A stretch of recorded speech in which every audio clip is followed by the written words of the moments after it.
Con su permiso, presidente, saludo al subsecretario Ricardo Mejía, a los medios de comunicación aquí presentes y a quienes nos siguen en las redes sociales. Vamos a dar a conocer los principales resultados socioeconómicos al cierre de mayo del presente año. Comenzamos con un hecho inédito, que es que a 3 años y medio de gobierno, el peso mexicano se ha apreciado con respecto al dólar. Como podemos ver, esto no había ocurrido en sexenios anteriores, inclusive en algunos casos la depreciación fue cercana al 1000%. Por poner un ejemplo, en el sexenio anterior, la depreciación a estas alturas era superior al 40%. En el contexto internacional, el peso se ha mantenido fuerte, estable. Es una de las pocas monedas que se ha apreciado con respecto al dólar en estos mismos 42 meses de gobierno.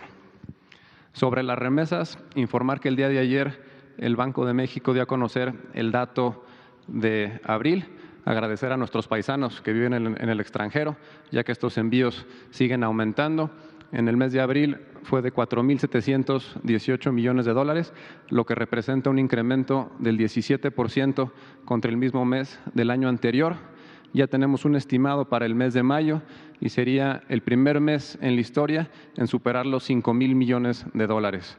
De seguir así, estaremos llegando a los 60,000 millones de dólares al cierre del año. La economía sigue creciendo. Al primer trimestre del año se registró un crecimiento del Producto Interno Bruto de 1% en comparación contra el trimestre inmediato anterior, cifra similar a la de Colombia y por arriba de países como Reino Unido, Canadá e inclusive Estados Unidos.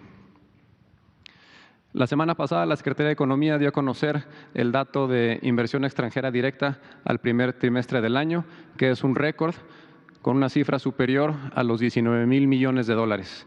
Descontando las operaciones atípicas, que en este caso es la fusión de Televisa y Univisión, así como la reestructura de Aeroméxico, tenemos un incremento del 5.8% contra el mismo trimestre del año anterior. Esto reafirma la confianza que hay en los inversionistas en el país y podemos decir que este año va a ser el de mayor inversión extranjera directa en la historia de México. La inflación es un fenómeno que ha afectado mundialmente en los últimos meses. En el mes de abril se registró una inflación anual de 7.68%. Ya se dio a conocer la cifra de la primera quincena de mayo. Es ligeramente inferior, con 7.58%.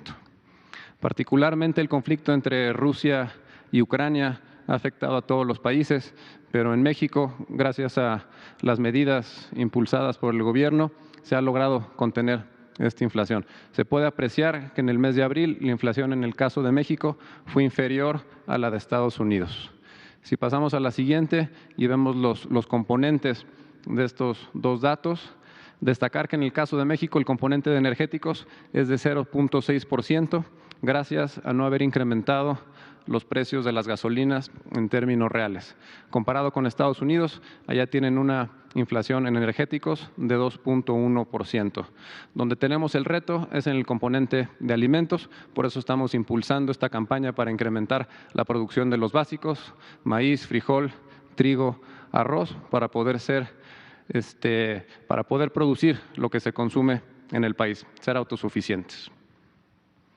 Recordar que antes de la pandemia se contaban con 20.600.000 puestos de trabajo registrados en el Seguro Social. Después vino una caída y una recuperación posterior y nos mantenemos con una cifra superior a los 21 millones de trabajadores registrados en el Seguro Social. El salario promedio mensual de estos 21 millones de trabajadores es 14,613 pesos, lo cual es la cifra más alta y podemos ver cómo en este gobierno los incrementos año con año han sido de manera más acelerada. El salario mínimo nunca había aumentado tanto como en este gobierno. Esta gráfica muestra los salarios mínimos por año a precios de abril del 2022 para poder hacerlo comparable. Aquí podemos ver cómo durante más de 20 años el salario mínimo no aumentó en términos reales. En este gobierno, el poder adquisitivo ha aumentado en 67%. Como ejemplo del incremento de este poder adquisitivo, podemos ver cómo al principio del gobierno, un salario mínimo alcanzaba para comprar 3.1 kilos de frijol, ahora alcanza para 4.6. En el caso del huevo se podían comprar 3.2 kilos de huevo, ahora 4.4.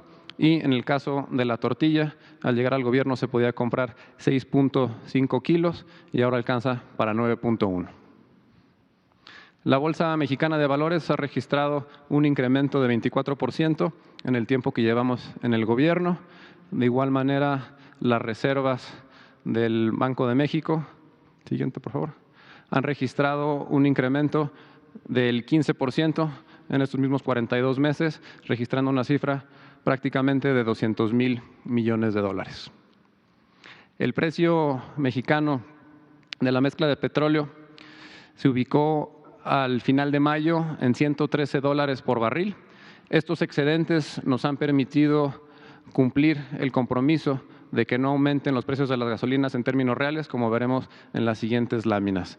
En el caso de la gasolina Magna, en este tiempo ha habido una reducción en términos reales de 3.4%, que se compara con incrementos en sexenios anteriores de 42% y de 23%. En el caso de la gasolina premium, tenemos una reducción del 2.4%, que de igual manera se puede comparar con incrementos del 46% y del 5.7%. Y en el diésel tenemos una reducción de 3.9%, cuando anteriormente el precio aumentó cerca del 50%. En el caso del gas, sí tenemos un incremento en términos reales del 12%, pero destacar que la tendencia que iba a la alza ya se revirtió con las medidas que se implementaron el año pasado.